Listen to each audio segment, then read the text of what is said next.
जय जगन्नाथ। जय मां समलोई। जय मां रामोचंडी। यहां कुछ युवा साथी बहुत सारी कलाकृतियां बना करके ले आए हैं। उड़ीसा में कला प्रेम विश्वविख्यात है। मैं आप सबकी इस भेंट सौगात को स्वीकार करता हूं और मेरे एसपीजी के साथियों को कहता हूं कि वो सारी चीजें आपसे कलेक्ट कर लें। आप अगर पीछे अपना नाम पता लिखेंगे तो मेरी तरफ से चिट्ठी जरूर मिलेगी आपको।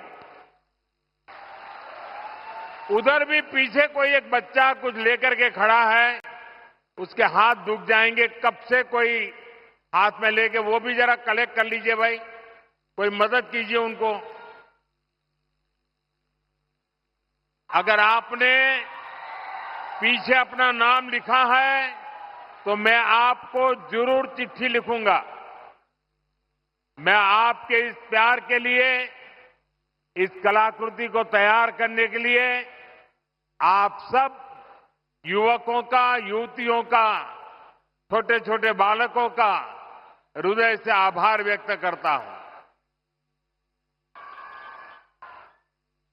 मंच पर उपस्थित ओडिशा के राज्यपाल श्रीमान हरिबाबू जी, यहां के लोकप्रिय और कर्मठ मुख्यमंत्री मोहन चरण मांझी जी, केंद्रीय मंत्रिमंडल में मेरे सहयोगी जुएल ओराम जी, डिप्टी सीएम प्रभाती परिडा जी, कनकवर्धन सिंह देव जी, संसद में मेरे साथी बैजयंत पांडा जी, प्रदीप पुरोहित जी, उड़ीसा भाजपा के अध्यक्ष मनमोहन सामल जी, मंच पर विराजमान अन्य महानुभाव, आज के इस कार्यक्रम में हमारे देश के कई केंद्रीय मंत्री और कई मुख्यमंत्री अलग अलग स्थानों पर लाखों लोगों को साथ लेकर के हमारे साथ जुड़े हुए हैं। मैं उन सभी का भी अभिनंदन करता हूं और यहां झारसुगुड़ा के मेरे भाई बहनों को आदरपूर्वक प्रणाम करता हूं।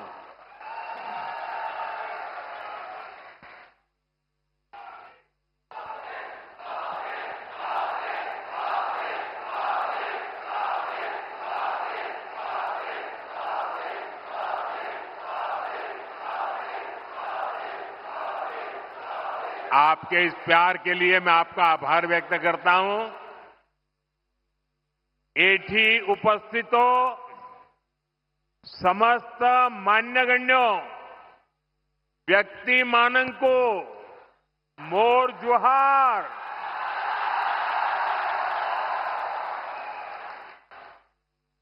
साथियों, इस समय नवरात्र का पर्व चल रहा है और ऐसे पावन दिनों में मुझे मां समोलेई और मां रामोचंडी की इस भूमि पर आप सभी के दर्शन का सौभाग्य मिला है। यहां बहुत बड़ी संख्या में माताएं बहनें भी पहुंची हैं। आपका आशीर्वाद ही हमारी शक्ति है। मैं आप सभी जनता जनार्दन को नमन करता हूं। भाइयों और बहनों, 1.5 साल पहले विधानसभा चुनाव के समय ओडिशा के आप लोगों ने एक नए संकल्प के साथ आगे बढ़ने का प्रण लिया था। ये संकल्प था विकसित ओडिशा। और आज हम देख रहे हैं ओडिशा डबल इंजन की रफ्तार से आगे बढ़ने लगा है। आज फिर एक बार ओडिशा के विकास के लिए, देश के विकास के लिए हजारों करोड़ रुपए के प्रोजेक्ट का काम शुरू हुआ है। आज से बीएसएनएल का नया अवतार भी सामने आया है। बीएसएनएल की स्वदेशी 4G सर्विसेज लॉन्च हुई है। देश के अनेक राज्यों में आईआईटी के विस्तार का काम भी आज से शुरू हो रहा है। इसके अलावा ओडिशा में शिक्षा, कौशल और कनेक्टिविटी से जुड़े अनेक प्रोजेक्ट्स का शिलान्यास और लोकार्पण भी हुआ है। थोड़ी देर पहले ही बरहमपुर से सूरत के लिए आधुनिक अमृत भारत ट्रेन को हरी झंडी दिखाई गई है। और आप भी जानते हैं कि सूरत के साथ आपका जुड़ना कितना महत्वपूर्ण है। इस क्षेत्र का कोई गांव ऐसा नहीं होगा कि जहां के लोग सूरत में न रहते हो। और कुछ लोग कहते हैं कि पश्चिम बंगाल में जितने उड़िया लोग हैं, उसके बाद सबसे ज्यादा उड़िया लोग गुजरात में रहते हैं, सूरत में रहते हैं। आज उनके लिए ये सीधी रेल सेवा शुरू हुई है। विकास के इन सारे कार्यों के लिए मैं आप सभी लोगों को, उड़ीसा वासियों को बहुत बहुत बधाई देता हूं।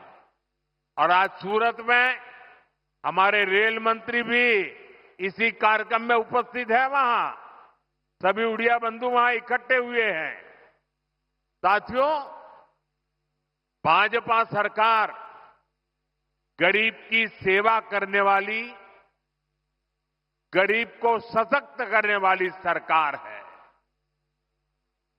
हमारा बहुत जोर गरीबों को, दलितों को, पिछड़ों को, आदिवासियों को मूल सुविधाएं पहुंचाने पर है। आज इस कार्यक्रम में भी हम इसके साक्षी बन रहे हैं। मुझे अभी यहां अंत्योदय गृह योजना के लाभार्थियों को स्वीकृति पत्र सौंपने का अवसर मिला। जब एक गरीब परिवार को पक्का घर मिलता है तो वर्तमान ही नहीं, भावी पीढ़ियों का जीवन भी आसान हो जाता है। हमारी सरकार अभी तक देश में 4 करोड़ से अधिक गरीब परिवारों को पक्का घर दे चुकी है। ओडिशा में भी हजारों घर बनाने का काम तेजी से चल रहा है। इसके लिए हमारे मुख्यमंत्री मोहन जी और उनकी टीम प्रशंसनीय कार्य कर रही है। आज भी करीब 50,000 परिवारों को नए घरों की स्वीकृति मिली है।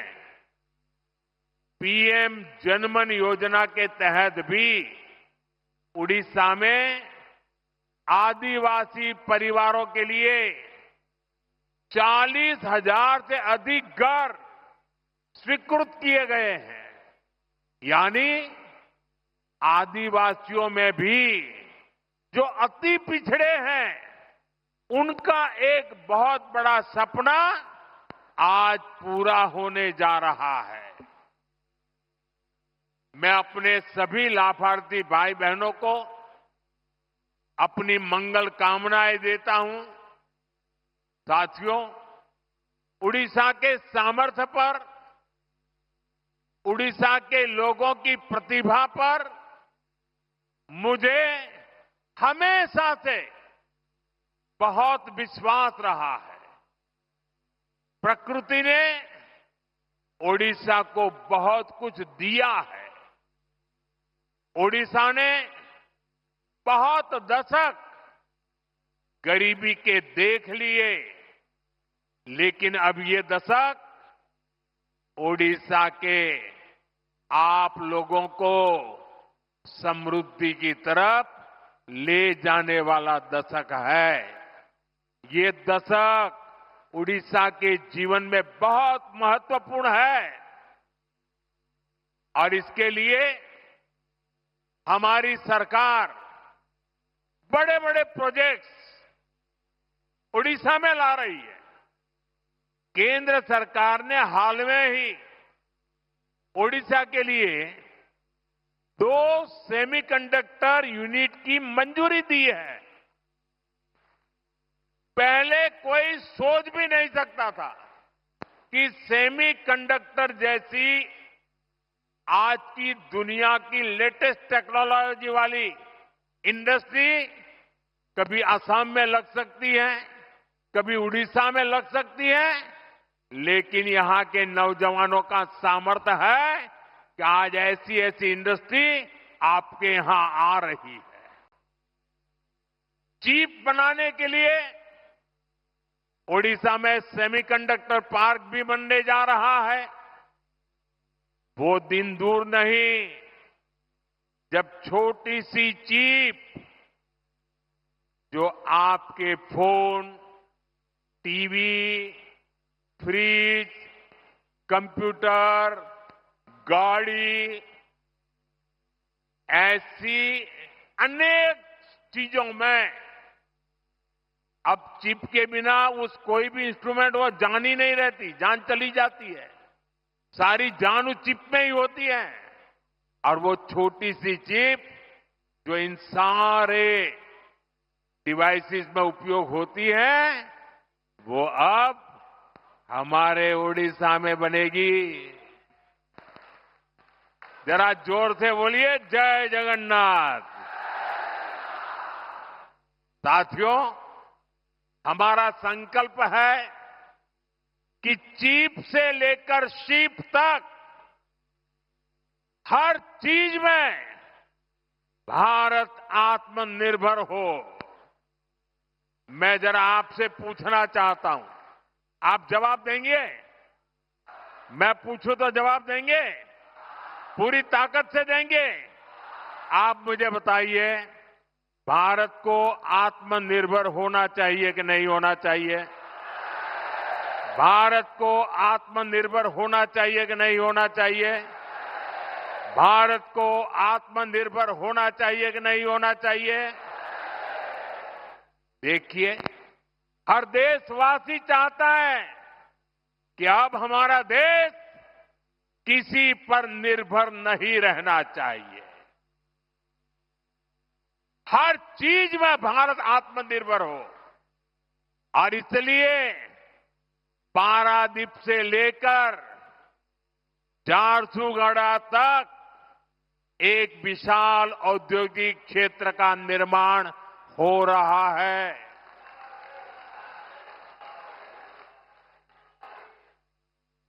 भाइयों और बहनों, जो भी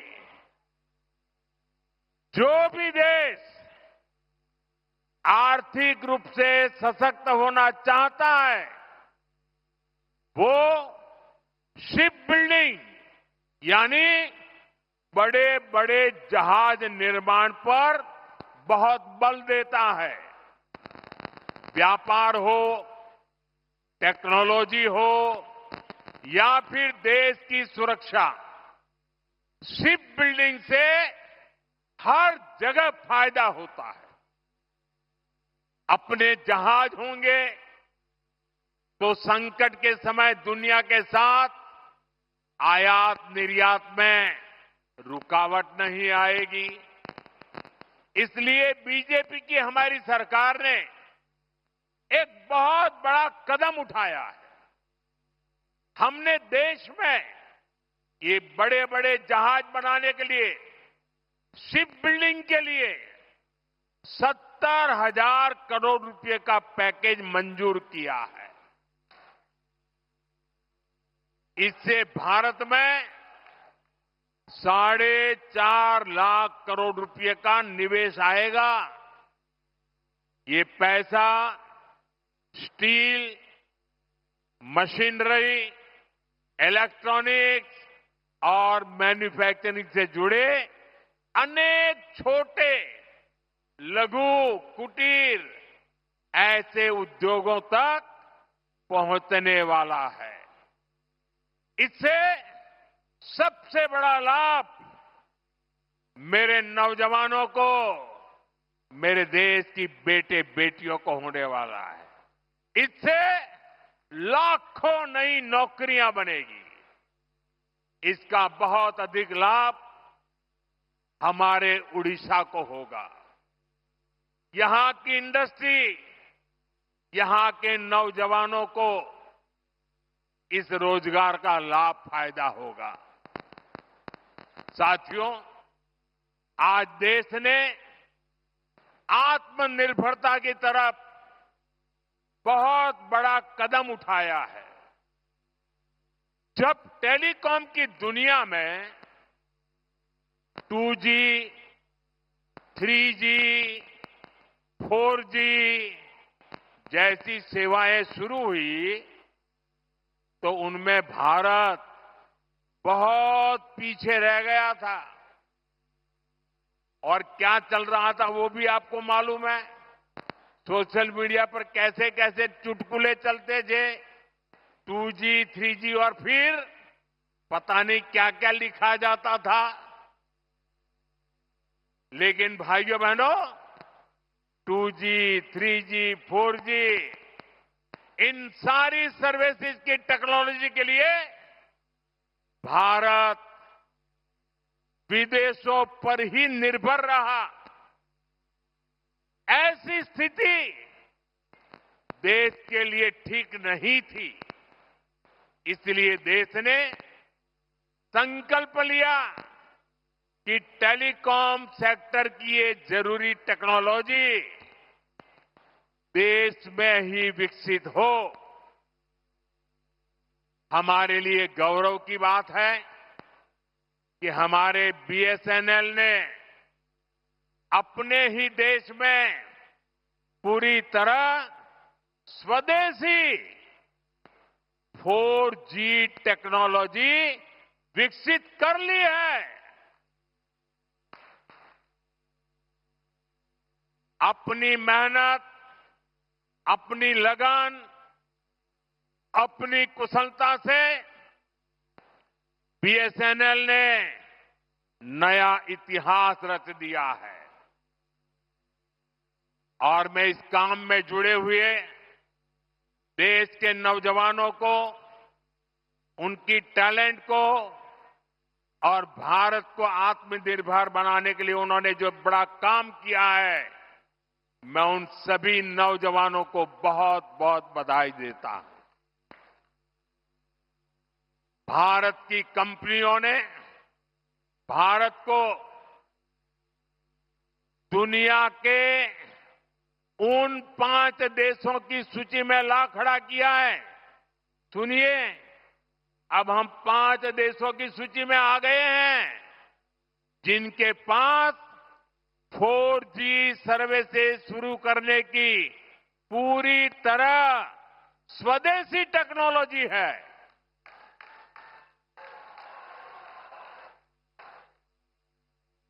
साथियों, ये संयोग है कि आज BSNL अपनी स्थापना का 25वां वर्ष मना रहा है और इस ऐतिहासिक दिन बीएसएनएल और उसके सहयोगियों की मेहनत से आज Bharat global telecom manufacturing hub बनने की दिशा में आगे बढ़ रहा है।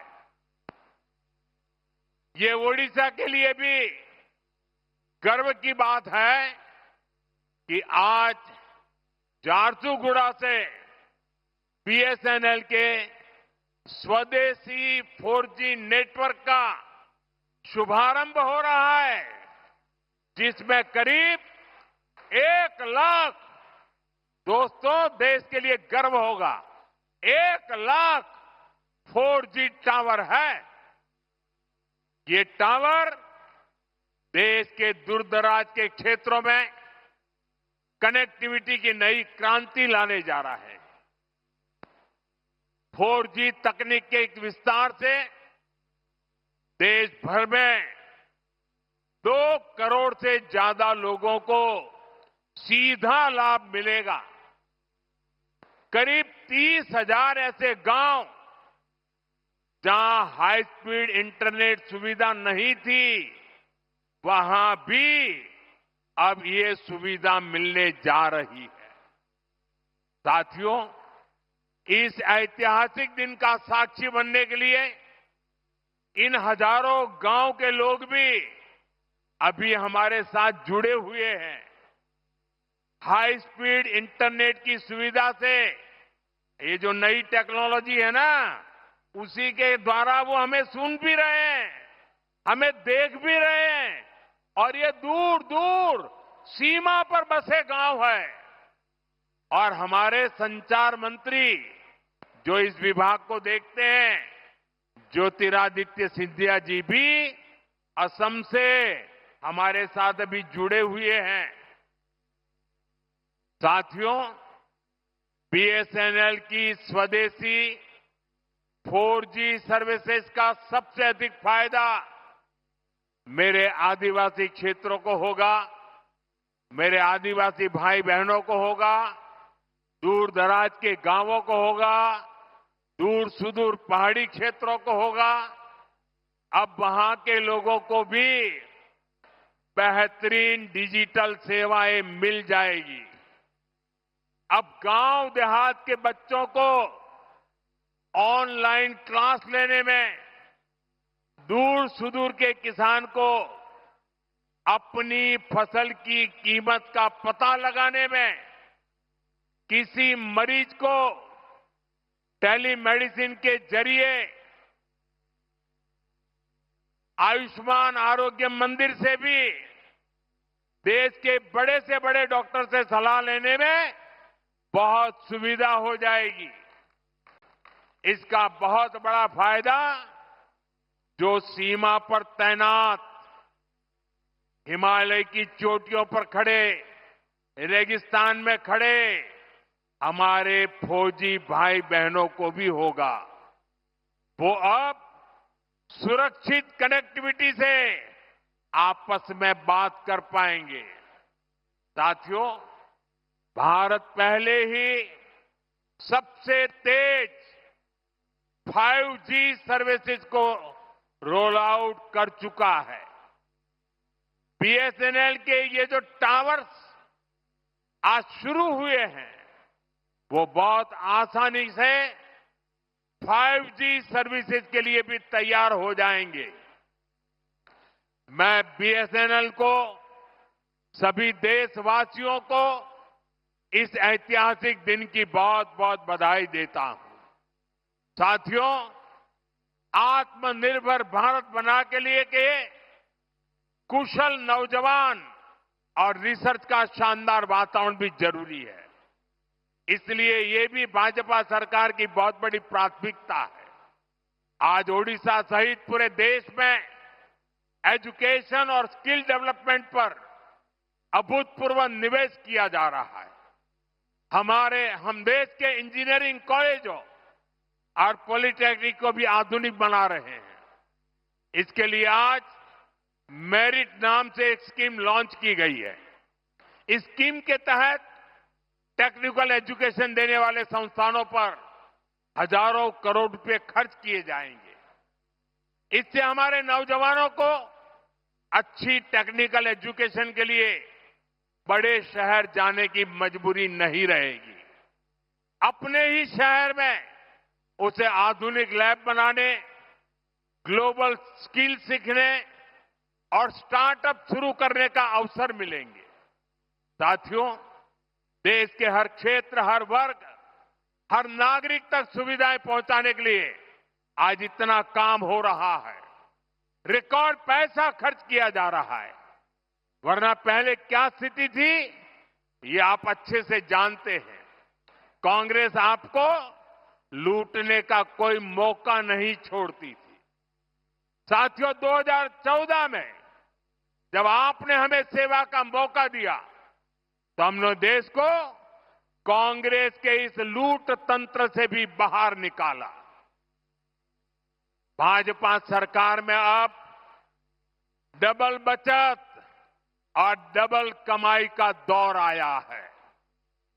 जब देश में कांग्रेस की सरकार थी तब हमारे कर्मचारी, व्यापारी और कारोबारी सिर्फ 2 लाख तक की अगर कमाई कर लें, 2 लाख की कमाई कर लें साल भर की, तो भी उनको इनकम टैक्स देना पड़ता था। ये कांग्रेस ने 2014 तक चलाया। लेकिन आज जब आपने मुझे सेवा का मौका दिया, 12 लाख रुपए तक की सालाना कमाई पर 1 रुपया भी टैक्स नहीं देना पड़ता।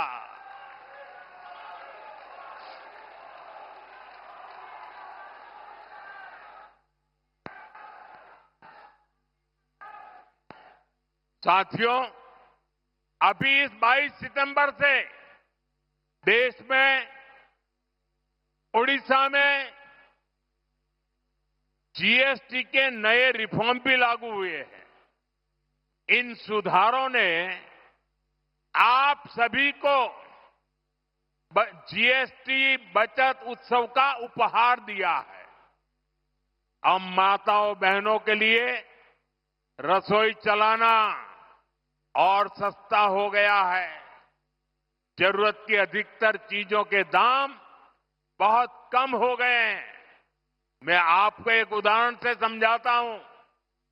मान लीजिए उड़ीसा में एक परिवार राशन और घर में जो जो चीजों की आवश्यकता होती है, अगर मान लो कि साल भर में वो 1 लाख रुपया खर्च करता है, हर महीना 12-15 हजार रुपया अगर खर्च करता है तो साल भर का लाख रुपया खर्च हो जाता है।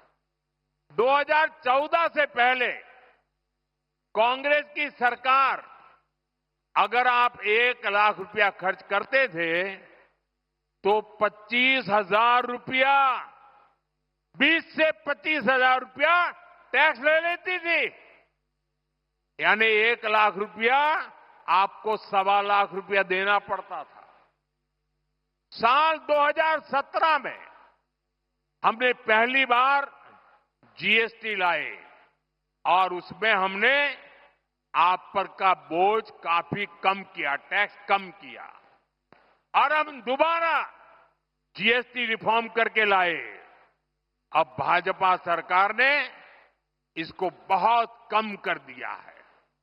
अब 1 लाख रुपए के सालाना खर्च पर एक परिवार को सिर्फ 5-6 हजार रुपये ही देने होंगे। अब बताइए कहां 25,000 और कहां 5-6 हजार। कांग्रेस राज की तुलना में आज सालाना 1 लाख रुपए के खर्च पर हमारे गरीब, सामान्य, मध्यम वर्ग के परिवारों की 20-25 हजार रुपये की बचत पक्की हो गई है। साथियों, हमारा उड़ीसा किसानों का प्रदेश है। किसानों के लिए भी जीएसटी बचत उत्सव बहुत शुभ है। कांग्रेस के जमाने में अगर किसान ट्रैक्टर खरीदता था तो एक ट्रैक्टर पर उसको 70,000 रुपये टैक्स चुकाना होता था। जीएसटी आने के बाद हमने टैक्स घटाया। अब जीएसटी का नया स्वरूप आया है तो इससे उसी ट्रैक्टर पर सीधे करीब 40,000 रुपये की बचत किसान को होगी। एक ट्रैक्टर पर 40,000 रुपया बचत। धान रोपने के लिए किसान जो मशीन इस्तेमाल करते हैं उस पर अब 15,000 रुपये की बचत होगी। इसी तरह पावर टिलर पर 10,000 तो थ्रेसर पर 25,000 रुपये तक की बचत होगी। खेती किसानी के ऐसे अनेक उपकरणों पर भाजपा सरकार ने टैक्स बहुत कम कर दिया है। साथियों, ओडिशा में बहुत बड़ी संख्या में हमारा आदिवासी समाज रहता है। ये आदिवासी समाज वन उपज पर आश्रित है, उससे रोजी रोटी चलाता है। पहले ही हमारी सरकार केंदू पत्ता संग्राहकों के लिए काम कर रही है। अब इस पर जीएसटी भी बहुत कम किया गया है। इससे संग्राहकों को केंदू पत्ता के और अधिक दाम मिलना पक्का हो गया है। साथियों, भाजपा सरकार आपको लगातार टैक्स में राहत दे रही है, आपकी बचत बढ़ा रही है, लेकिन कांग्रेस अब भी अपनी हरकतों से बाज नहीं आ रही है। कांग्रेस की सरकारें अब भी आपको लूटने में जुटी है। और मैं ऐसे ही नहीं कह रहा हूं, मेरे पास सबूत है कि सारे देश के लोगों को इतना लाभ हो रहा है।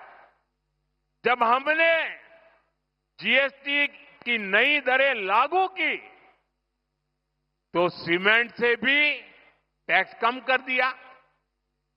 हमारा मकसद यही था कि लोगों को अपना घर बनाने में, घर की मरम्मत कराने में सीमेंट सस्ता होने से कम पैसा खर्चना पड़े। 22 सितंबर के बाद अब आप देखिए, ये बयानबाजी करने वाले लोगों के करतूत देखिए।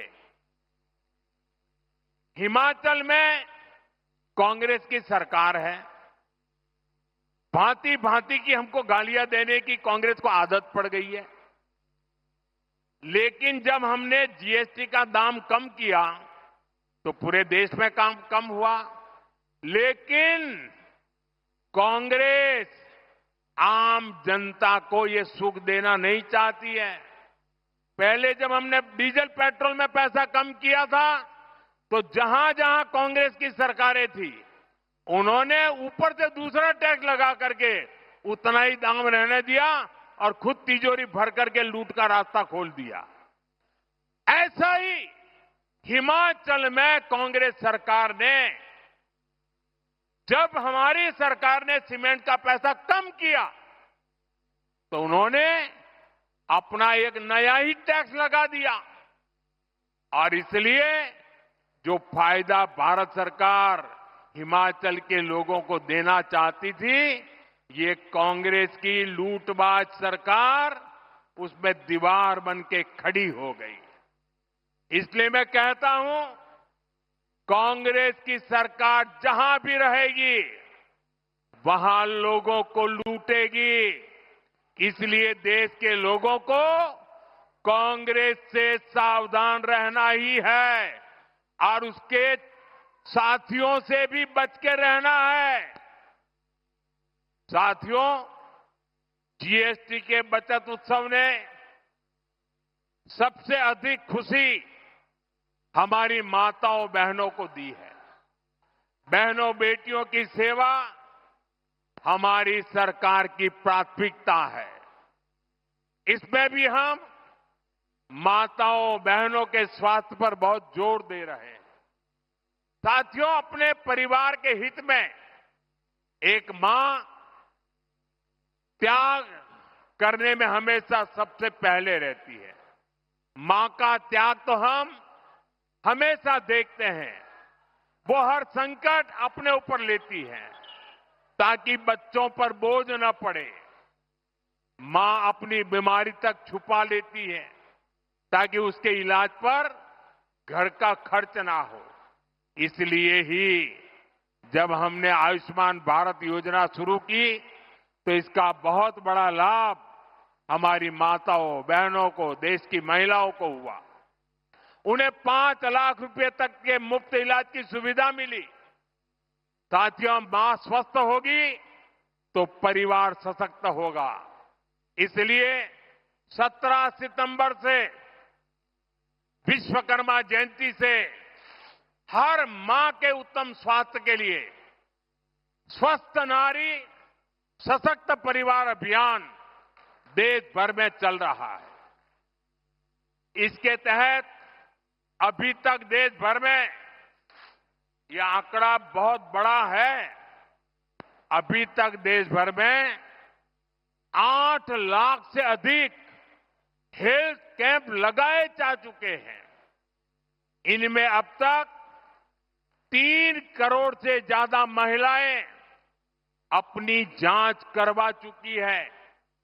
Diabetes, breast cancer, TB, sickle cell, anaemia, ऐसी अनेकों बीमारियों की जांच इनमें की जा रही है। मैं ओडिशा की सभी माताओं बहनों बेटियों से भी कहूंगा कि आप अपनी जांच जरूर करवाएगा। साथियों, देश और देशवासियों के सामर्थ्य को बढ़ाने के लिए भाजपा समर्पण भाव से हमारी सरकारें निरंतर काम कर रही है। चाहे टैक्स में कमी हो या फिर आधुनिक कनेक्टिविटी, हम सुविधा और समृद्धि का रास्ता बना रहे हैं। इससे उड़ीसा को बहुत फायदा हो रहा है। ओडिशा में आज 6 वंदे भारत ट्रेनें चल रही है। करीब 60 रेलवे स्टेशनों का आधुनिकीकरण किया जा रहा है। झारसुगुड़ा का वीर सुरेंद्र राय एयरपोर्ट आज देश के कई प्रमुख शहरों से जुड़ चुका है। मिनरल्स और माइनिंग से अब उड़ीसा को कहीं अधिक पैसा मिल रहा है। सुभद्रा योजना से भी ओडिशा की माताओं बहनों को निरंतर सहायता मिल रही है। हमारा ओडिशा प्रगति पथ पर सवार हो चुका है। मैं आपको भरोसा दिलाता हूं कि विकास का यह सिलसिला और तेज होगा। एक बार फिर आप सभी को बहुत बहुत शुभकामनाएं। मेरे साथ पूरी ताकत से बोलिए, भारत माता की, भारत माता की, भारत माता की जय जगन्नाथ, जय जगन्नाथ, जय जगन्नाथ। बहुत बहुत धन्यवाद।